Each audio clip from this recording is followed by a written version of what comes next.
Hi viewers, మనం వచ్చేసి విశాల భారతము అనేటువంటి పద్య భాగము చూస్తూ ఉన్నాము. 7వ తరగతి కర్ణాటక గవర్నమెంట్ ఇది. డాక్టర్ దాశరథి గారు రచించింది. కవి పరిచయం వచ్చేసి చూద్దాము. దాశరథిగా ప్రసిద్ధులైనటువంటి డాక్టరు దాశరథి కృష్ణమాచార్యులు వారు 1926వ సంవత్సరంలో వరంగల్ జిల్లాలోని మహబూబాబాద్ అనేటువంటి తాలూకా గూడూరు గ్రామంలో జన్మించారు. వీరి తల్లిదండ్రులు వచ్చేసి వెంకటమ్మ వెంకటాచార్యులు. అగ్నిధార, తిమిరంలో సమరము, ఆలోచనాలోచనలు, కవితా పుష్పకము, రుద్రవీణ, అమృతాభిషేకము, మహోంద్రోదయము, పునర్నవం, దాశరథి శతకము, దాశరథి బాలగేయాలు అనేటువంటి మొదలైనటువంటి ఈయన రచించారన్నమాట. వీరు ఆంధ్రప్రదేశ్లో వచ్చేసి 1977లో వచ్చేసి ప్రభుత్వ ఆస్థాన కవిగా నియమితులయ్యారు. ఈయన 5/11/1987లో వచ్చేసి కీర్తిశేషులయ్యారు. ఆయన చనిపోవడం జరిగింది. మత సామరస్యాన్ని, జాతీయ భావాన్ని పెంపొందించడం కోసము ఈ పాఠం యొక్క ఉద్దేశం అనమాట. విశాల భారతదేశం మనది, హిమాలయాలకు నిలయం ఇది. ఇలాంటి దేశంలో ప్రజలంతా విశాల హృదయంతో మెలగాలి. ఇక్కడ మనకు పద్యానికి భావం ఇవ్వడం జరిగింది. మనది భారతదేశం వచ్చేసి విశాలమైనటువంటి దేశము. ఇది హిమాలయాలకు పుట్టినీళ్ళు అనమాట. హిమాలయాల నుంచి ఇలాంటి భారతదేశంలో ప్రజలందరూ విశాలమైనటువంటి దృక్పథముతో మెలగాలి అనేటువంటిది ఇక్కడ మనకు చెప్తూ ఉన్నారు. మతాలు వేరైతేనేమి, భాషలు వేరైతేనేమి, భారతీయులందరము భారతదేశం సుందరము. మనము ఎక్కడికి పోయినా సరే మనం వచ్చేసి ఇండియన్స్ అని చెప్పుకుంటాం అనమాట. అంటే భారతీయులం అని చెప్పుకుంటాము. మన దేశంలో వచ్చేసి అనేకమైన మతాలు కావచ్చు, భాషలు కావచ్చు, వేరైనప్పటికీ మనమంతా మా భారతీయులమని చెప్పుకుంటాము. మన భారతదేశం విశిష్టమైనటువంటిది.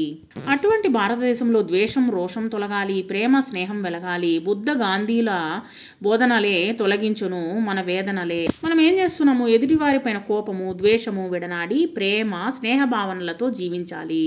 మనం ఏం చేస్తున్నాము? అందరిపైన కోపాన్ని ప్రదర్శిస్తున్నాము, ద్వేషాన్ని పెంచుకుంటున్నాము.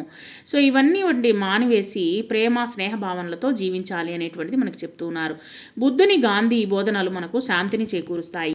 ప్రేమ పతాకము చేబూని ఐక్య పదంపై పయనిద్దాము. త్యాగశక్తి మన మహాయుధంగా దేశ శత్రువులను ఎదిరిద్దాము. ప్రేమ అనేటువంటి జెండాను వచ్చేసి చేతబట్టుకొని మనకు ఐకమత్యంతో పయనిద్దాము. మనమందరము ఐకమత్యంతో పయనించాలి. త్యాగం అనే శక్తిని ఆయుధంగా చేసుకొని శత్రువులను ఎదిరిద్దాము. కూలి, రైతు, మేధావి చేయి కలపాలి. పల్లె, పట్నం ఏకంగా ప్రగతి పదంపై కదలాలి. ఈ యొక్క పాఠంలో కూలీలు, కర్షకులు, మేధావులు కలిసిమెలిసి పనిచేసినటువంటిప్పుడే పల్లెలు వచ్చేసి కావచ్చు, పట్టణాలు కావచ్చు అభివృద్ధి చెందుతాయి. ఇక్కడ అనారోగ్యము, ఆ విద్యను, అసమానతను తొలగించాలి. ప్రజాస్వామ్యమును కాపాడాలి. సామ్యవాదమును సాధించాలి.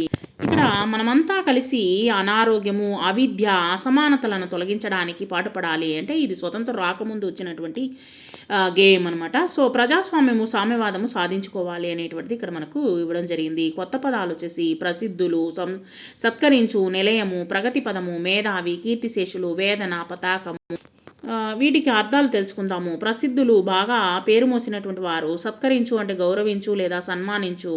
నిలయము అంటే నివాసము లేదా ఇల్లు. ప్రగతి పదము ప్రజా జీవన విధానంలో వచ్చేసి ముందడుగు వేసేటువంటి మార్గము. మేధావి అంటే తెలివి కలిగినటువంటి వ్యక్తి. కీర్తిశేషులు చనిపోయినటువంటి వారు. వేదన అంటే కష్టము లేదా దుఃఖము. పతాకము జెండా. ప్రజాస్వామ్యము ప్రజలు స్వేచ్ఛ స్వాతంత్ర్యాలతో తమను తాము పాలించుకోవడము.